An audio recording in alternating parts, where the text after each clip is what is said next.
In this video, we uncover the chilling murder of Danny Dyke, a respected osteopath whose pursuit of quick wealth lured him into the dangerous world of drug trafficking. On April 13, 1994, Dyke drove to the home of John Wilson in Elba Crescent, on the border of Swansea and Neath Port Talbot, expecting to collect a £24,000 drug debt from customer John Welsby. But the moment he stepped inside, the atmosphere turned deadly. He was ambushed and strangled to death, before his body was sealed inside a makeshift concrete coffin. In the weeks that followed, his remains were dug up, moved, and hidden again in a desperate bid to outwit detectives. It became one of South Wales's most chilling cases, a murder so ruthless and a cover-up so elaborate that the truth would take years to unravel.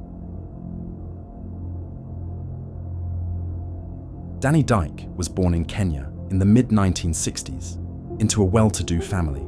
But in the years that followed, he and his mother, Suzanne, migrated to the United Kingdom, eventually settling in the seaside town of Eastbourne, Sussex.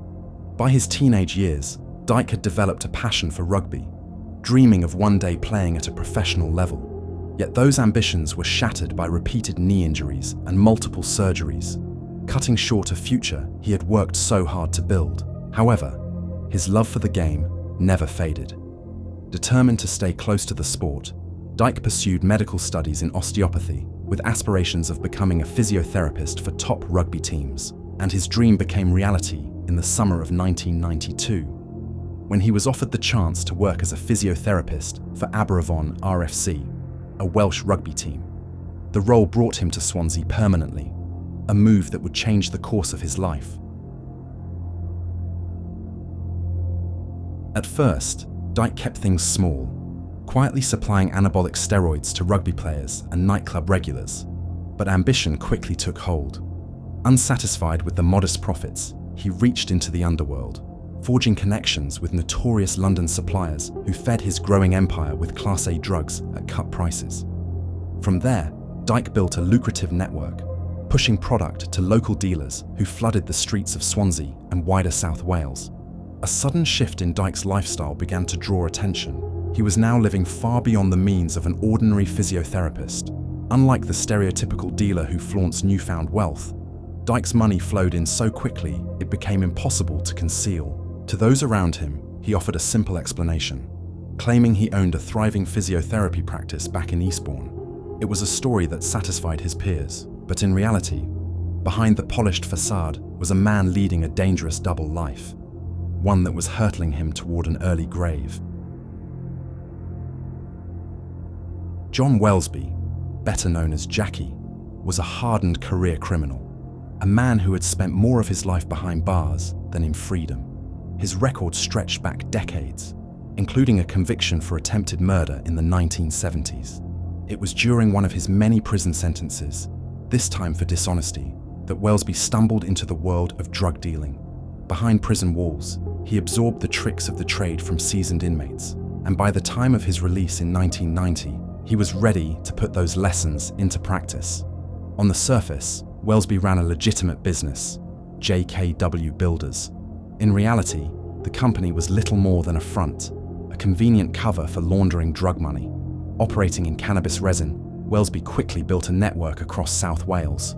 And it was through this work that, in 1993, he crossed paths with an ambitious osteopath from Eastbourne, Danny Dyke.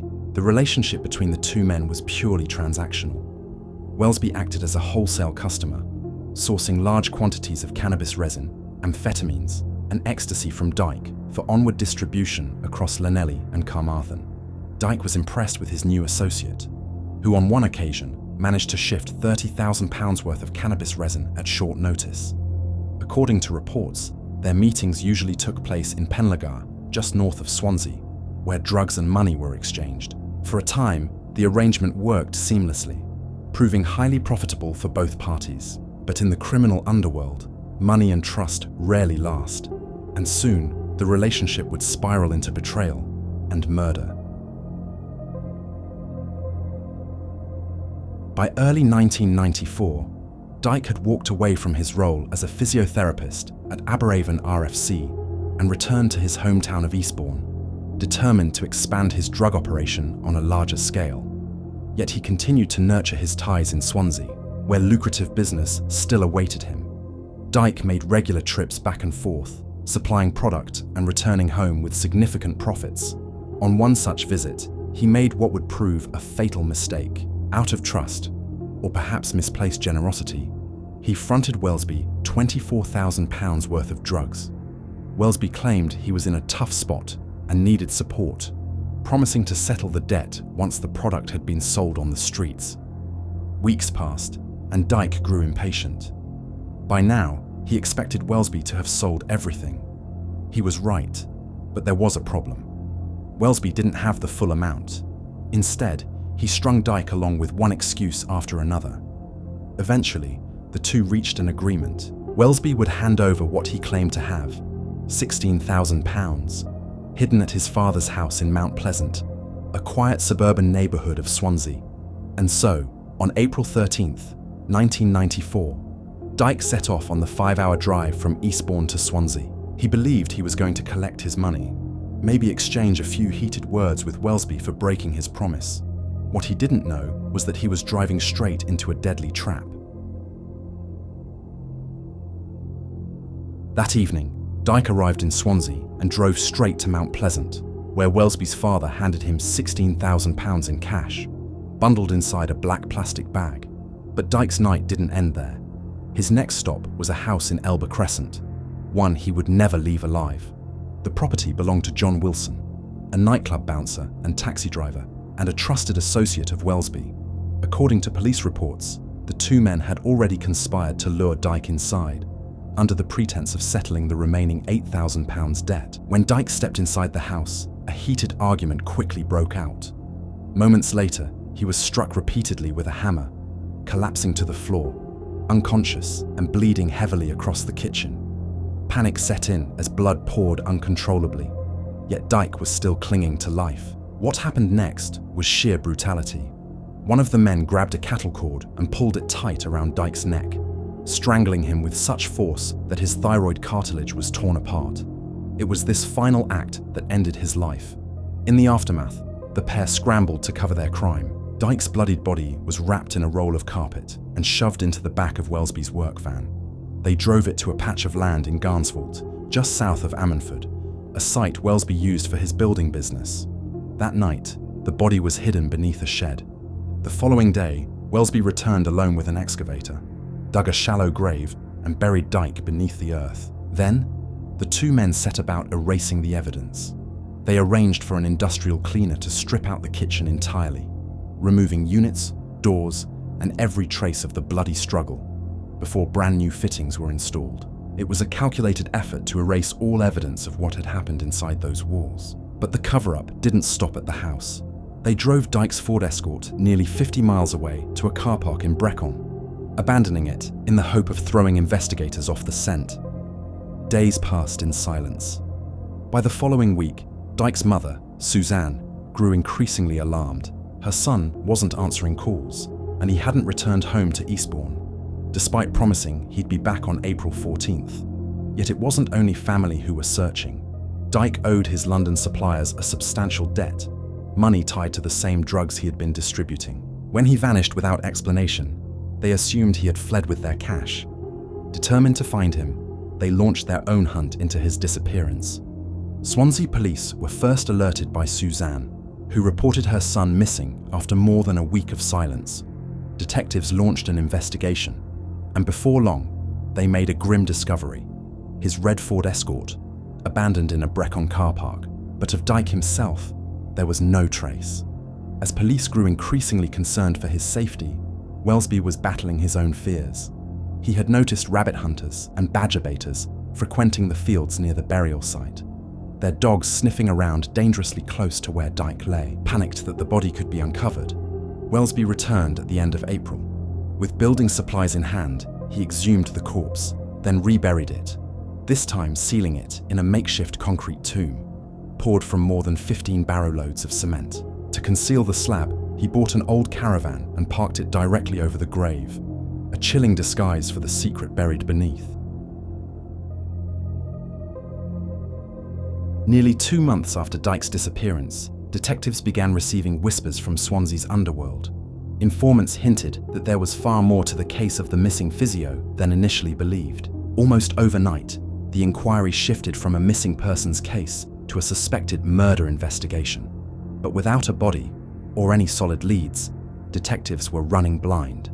Then, on June 10th, 1994, the investigation took an unexpected turn. To the astonishment of police, Welsby and Wilson walked into the station, visibly shaken.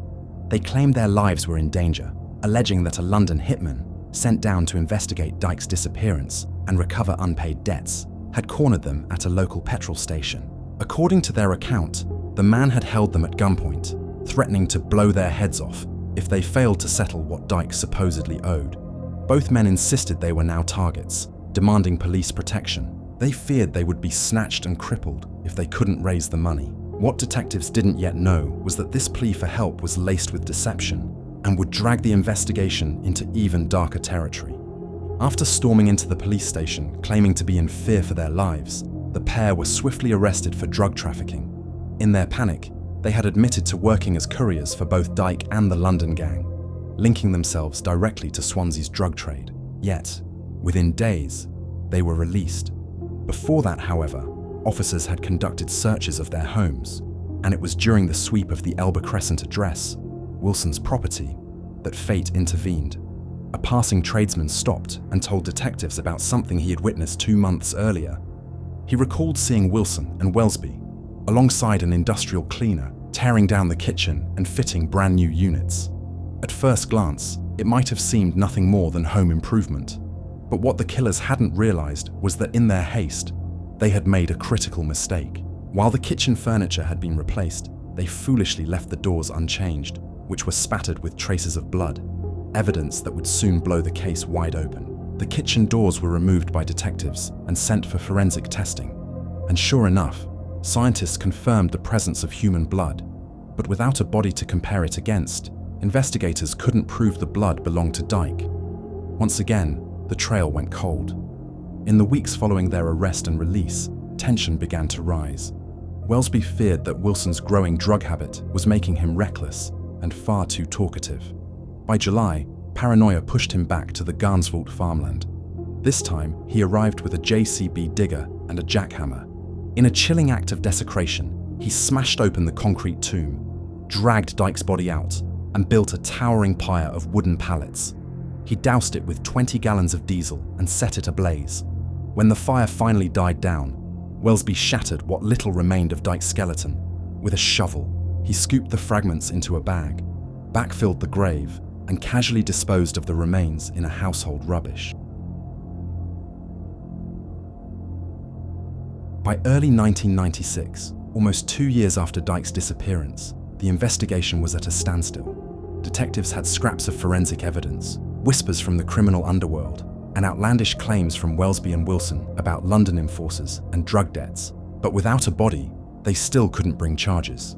Then, in a remarkable twist, Welsby came forward once more. This time, the builder-turned-dealer wanted what he described as a bit of help from the police. By now, Welsby had racked up fresh drug charges and was staring down a sentence far harsher than he ever expected. Desperate to avoid prison and hungry for cash, he came up with an offer. He told detectives he could reveal where Dyke's body was buried, but only if they paid him £50,000 and guaranteed he would walk free on the drugs offences. The police refused his outrageous demands, but eventually struck a deal. Instead of the fortune he demanded, Welsby would receive just £3,000 for the information. In February 1997, Welsby finally led police back to the farmland in Gangland, where he admitted some of Dyke's remains were still buried. Forensic teams moved in under heavy snow, spending an entire week excavating the frozen ground. They removed tons of soil, rubble, and shattered concrete, carefully transporting everything for examination and X-ray analysis. What they unearthed was grim. Scraps of carpet, pieces of a smashed Nokia mobile phone, and fragments of human skull. Pathologists confirmed the remains were human, but detectives still needed absolute proof of identity. That breakthrough came from an unlikely source: Dyke's own mother. Years earlier, her son had undergone surgery to remove cartilage from his knee, and she had kept the tissue preserved in a small jar among his possessions. Scientists extracted DNA from that sample, and the results confirmed what detectives had long suspected. The remains were indeed Danny Dykes, and with that confirmation, detectives finally had the evidence they needed. Evidence that would drag Welsby and Wilson out of the shadows and into the courtroom, where the full horror of their crime was about to be laid bare. The trial of the two men opened at Swansea Crown Court in the summer of 1997. Welsby, aged 38, and Wilson, 39, deployed what is known in legal circles as a cutthroat defense, each blaming the other for the killing. Welsby admitted meeting Dyke at his father's house in Rhondda Street before later going to Wilson's home in Elba Crescent. There, he claimed, he found Wilson in tears, crying and begging for help. According to Welsby, Dyke was already dead, beaten with a hammer and strangled with the cord of a kettle, his body wrapped in a roll of carpet. He admitted disposing of the remains in Garnsvold, but insisted he had not committed the murder. Wilson, on the other hand, painted a very different picture. He told the court that Welsby and Dyke had been conducting a drug meeting in his kitchen while he was upstairs. He claimed he heard a violent struggle, and when he returned, he found Dyke on his hands and knees in a pool of blood. According to Wilson, Welsby then lifted the injured man to his feet and walked him to a waiting van. He insisted Dyke had been alive when he left the house, and denied any knowledge of what happened after that. It was now up to the jury to untangle the lies from the truth. They deliberated for nearly 14 hours before reaching their decision. By a majority verdict of 10-2, both Welsby and Wilson were found guilty of murder. In the packed public gallery, the atmosphere broke. Several people wept as the verdicts were read. The two defendants, however, remained stone-faced, showing no emotion as their fate was sealed. The judge had only one sentence available: life imprisonment. In her remarks, she told the men, "It is clear the three of you fell out and you killed him, but the extent to which it was pre-planned is not entirely clear. You are both selfish and cold-blooded men." Wilson would never leave prison. He died behind bars in 2000 after succumbing to cancer. Welsby, however, served his time and was released on license in 2018, and as expected, he drifted back into crime. In May 2021, police stopped his car in Mayhill, Swansea, and discovered a bag of amphetamine along with £1,400 in cash, money he insisted was rent from his caravan. A raid on his home exposed more than 7 kilograms of amphetamine worth £73,000, tick lists, cash, scales, and phone messages detailing trades in amphetamine, cannabis, and cocaine. He was sentenced to 6 years in prison for supplying Class A and B drugs. Danny Dykes' murder exposed a dark underworld of drugs, greed, and betrayal, leaving his family devastated and two men condemned to life behind bars. Yet, decades later, the case proved that some criminals never change. For Welsby, freedom only led back to the same cycle of dealing and prison. A haunting reminder that while justice may prevail, the scars of such crimes never truly fade.